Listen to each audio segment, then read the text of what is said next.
देखो, बिना इंट्रो वगैरह दिए और बिना आपका टाइम वेस्ट किए सीधा पॉइंट की बात पर आते हैं। अगर आपने इस वीडियो पर क्लिक किया है तो इसका सीधा ये मतलब है कि आप या तो एग्जाम में अच्छे मार्क्स से पास होना चाहते हैं या एज ए स्टूडेंट जीरो से हीरो स्टूडेंट बनना चाहते हैं। तो आपको सबसे पहले ये समझना होगा कि टॉपर स्टूडेंट स्टडी हार्ड पर नहीं बल्कि स्टडी स्मार्ट पर फोकस करते हैं, जिसके लिए आपको सिर्फ ये 4 स्टेप्स को फॉलो करने हैं। जिसमें से सबसे पहला स्टेप है achieve a mindset of A topper. शायद हो सकता है कि आप भी बाकी 90% स्टूडेंट की तरह इस वीडियो को बीच में आधा अधूरा छोड़ के चले जाओ, या अभी आपका मन कर रहा होगा दूसरी वीडियो देखने का। ऐसा क्यों? क्योंकि आपका माइंडसेट हाई स्कोरिंग स्टूडेंट या टॉपर वाला नहीं है, क्योंकि आपको पता भी नहीं है, लेकिन आपके माइंड को ऐसा लगता है कि शायद यार मुझसे नहीं हो पाएगा, तभी आप एक के बाद एक दूसरी वीडियो पर जंप करते रहोगे। इसलिए शांति से हमारी ये बात बिल्कुल ध्यान से सुनो। आपको सबसे पहले खुद पर एक टॉपर की तरह बिलीव करना होगा कि हाँ, मैं अच्छे मार्क्स ला सकता हूँ। ये कॉन्फिडेंस आपको रखना होगा, क्योंकि लो कॉन्फिडेंस और गलत माइंडसेट से आप हाई स्कोरिंग स्टूडेंट कभी भी नहीं बन सकते। अच्छा, इसे ठीक से समझने के लिए एक छोटे से एग्जाम्पल से समझते हैं, जिसके लिए आपको अपनी मेमोरी में थोड़े से पीछे जाना होगा।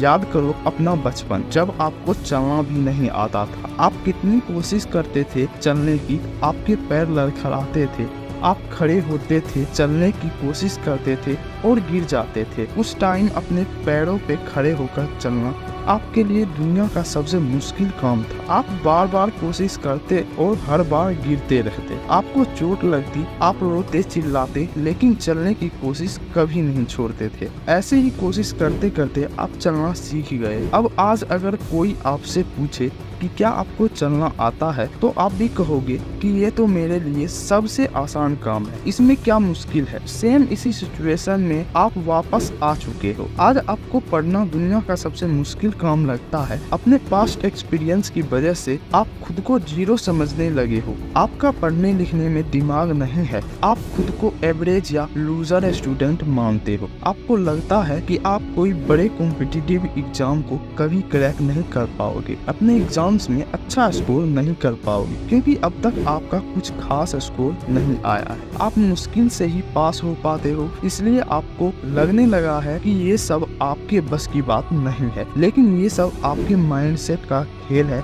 आपको लगता है कि ये बहुत मुश्किल है, आपसे नहीं होगा, लेकिन फाइनली जब आप उसे कर लेते हो तो आपके लिए वो आसान हो जाता है। इसलिए सबसे पहले स्टेप में आपको अपने माइंडसेट और बिलीव को सही करके खुद पे कॉन्फिडेंस रखना होगा। आपको बस ये समझना है, जैसे चलना मेरे लिए एक टाइम पर मुश्किल था, साइकिल चलाना मुश्किल था, वैसे ही मुझे ये भी मुश्किल लग रहा है। मैं इसे कर सकता हूँ और करूँगा। मैं खुद को जीरो से हीरो बना कर ही रहूंगा। जब आप इस माइंडसेट से पढ़ने बैठोगे ना, तो आपका माइंड आपकी लिमिटेशन से बाहर निकलकर सोचेगा और आप और अच्छे से पढ़ पाओगे। ये सोचकर कि आप एक टॉपर हो, आपका दिमाग एक टॉपर की तरह सोचना भी शुरू कर देगा। एक बार आपका करेक्ट माइंडसेट बन जाए के बाद आपको टेक्निक पे फोकस करना है, क्योंकि पढ़ाई बस यूं ही नहीं हो जाती। जो समझा, जैसा समझा वो कर लिया, टीचर ने जो पढ़ा दिया वो आंख बंद कर रख लिया।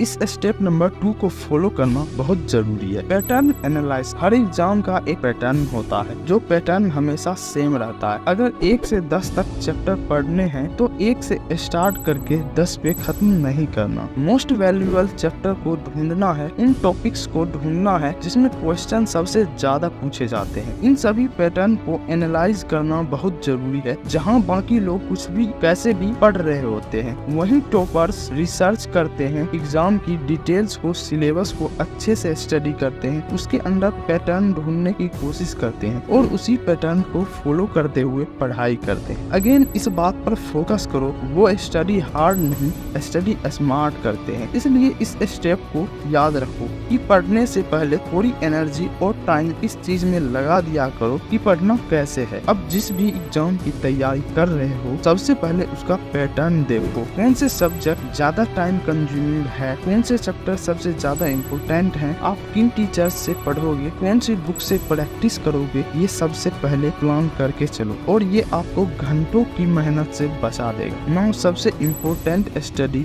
जो 90% स्टूडेंट मिस कर जाते हैं, इसे जरा ध्यान से सुनना। एक स्टूडेंट था राहुल और एक स्टूडेंट था श्याम। दोनों बहुत प्यासे एक बंजर जमीन पर फंसे हुए थे। हाथ में उनके कुल्हाड़ी थी और पानी उन्हें जमीन में गड्ढा खोद खोद के निकालना था। अब देखो राहुल जाता है, गड्ढा खोदना शुरू कर देता है। वो 1 घंटा खोदता है पर उसे पानी का एक बूंद भी नहीं मिलता है। वो आगे जाता है, 2 घंटे तक खोदता है और कुछ नहीं मिलता है। वो और आगे जाता है, 2 घंटे खोदता है पर उसे कुछ भी नहीं मिलता है। पर फिर भी वो आगे जाता है और 3 घंटे खोद खोद के इतना थक जाता है कि बिना पानी के उसकी मौत हो जाती है। वहीं श्याम एक ही जगह जाता है और 4 घंटे तक लगातार खोदता रहता है और उस एक जगह पर वो इतना गड्ढा कर देता है कि उसे पानी मिल जाता है। वहीं राहुल 8 घंटे तक अलग अलग जगह जाके गड्ढा खोदता रहा और मर गया। अगर वो भी श्याम की तरह एक ही जगह पर खोदता रहता जब तक उसे पानी नहीं मिल जाता तो वो भी जिंदा रहता। स्टेप नंबर 3,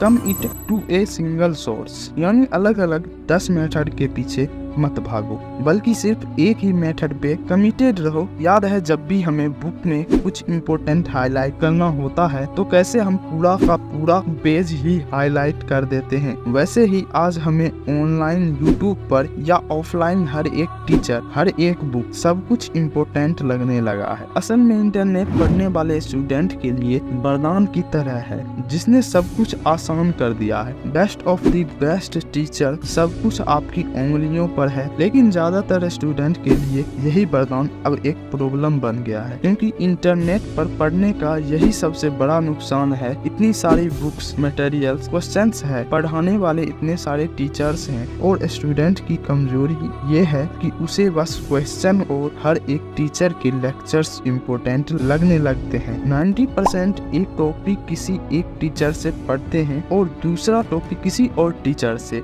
एक ही सब्जेक्ट के 5-6 बुक्स ला कर रख देते हैं और ये सोचते हैं कि वो ये सब कंप्लीट कर देंगे, फिर तो उनका टॉप करना तय है। और होता क्या है, वो एक भी बुक को कंप्लीट नहीं कर पाते। अगर हर जगह गड्ढा खोदोगे तो कहीं से भी पानी नहीं निकलेगा। ये बात याद रखो कि ज्यादा सोर्सेस होने से, ज्यादा इंफॉर्मेशन से आपको ज्यादा मार्क्स नहीं आने वाले हैं। आपको एग्जाम में एक ही क्वेश्चन के 10 आंसर नहीं देने हैं बल्कि आप एक ही आंसर देने हैं और वो भी एकदम सही देने हैं। इसलिए आपको एक सिंगल सोर्स को कमिट करना होगा। एक ही जगह बैठ के एक ही टीचर को फॉलो करते हुए एक ही बुक को पढ़ना है, बस इसी से आपके मार्क्स बनेंगे। अब लास्ट और फाइनल स्टेप है self check. For example imagine करो आप एक दिन में 2-3 रोटी खाते हो। अब आप सोच रहे हो कि मुझे अपना वेट बढ़ाना है, तो आप क्या करोगे? क्या आप एक दिन में 20 से 25 रोटी खाने लगोगे ताकि आपका वेट बढ़ जाए? वेट बढ़ेगा या नहीं, बट आप हॉस्पिटल जरूर पहुंच जाओगे। अगर आपको अपना वेट बढ़ाना है तो आपको हर दिन 1 से 2 रोटी एक्स्ट्रा खानी पड़ेगी, वो भी कंसिस्टेंटली कई महीनों तक, तब जाकर आप फिजिकली फिट हो पाओगे। अब ये बात समझो कि आपका ब्रेन है ना, वो भी आपके पेट जैसा ही है। इसे एक बार में बहुत हैवी खाना नहीं चाहिए बल्कि सही अमाउंट में कंसिस्टेंट खाना चाहिए। पढ़ाई करते हुए भी आपको ऐसे ही करना होगा। लेकिन मैक्सिमम स्टूडेंट साल भर कुछ नहीं पढ़ते। उनकी पढ़ाई कुछ इस तरह होती है कि एक दिन 10 घंटे पढ़ लिया, अगले दिन 1 घंटा पढ़ लिया, नेक्स्ट डे 7 घंटे पढ़ लिया और उसके अगले दिन कुछ भी नहीं पढ़ा, और फिर अगले दिन 2 घंटे पढ़ लिया, और फिर एग्जाम से कुछ दिन पहले सिलेबस कवर करने की रेस में लग जाते हैं। ये एक बार 10 रोटी खाने के जैसा ही है। इससे इससे आपके मार्क्स बढ़ेंगे नहीं बल्कि और कम होंगे। इसलिए आपको खुद को चेक करना है कि आप हर दिन कितना पढ़ रहे हो। जैसे अगर आप 2 घंटे डेली पढ़ रहे हो तो हर दिन का टारगेट बनाओ कि आप 3 घंटे पढ़ोगे, फिर कुछ टाइम बाद 4 घंटे पढ़ोगे, फिर 5 घंटे पढ़ोगे। एक छोटा सा टारगेट भी मान लो तो आपकी पढ़ाई कुछ इस तरह होनी चाहिए। एक दिन 4 घंटे पढ़ लिया, फिर अगले दिन 4.5 घंटा पढ़ लिया, फिर उसके अगले दिन 4.5 घंटे पढ़ लिए। ऐसे करके पहले तो हर दिन कंसिस्टेंटली पढ़ने की कोशिश करो। जब कंसिस्टेंटली आ जाए उसके बाद टाइम बढ़ाओ। टॉपर्स ज्यादा नहीं पढ़ते, वो बस कंसिस्टेंटली से पढ़ते हैं। अगर आप ऐसे पढ़ोगे तो आपका माइंड भी अच्छे से सीखेगा, मेमोरी भी तेज रहेगी और पता भी नहीं चलेगा कि आपने कब टॉप कर लिया। आप 0 से हीरो बन गए।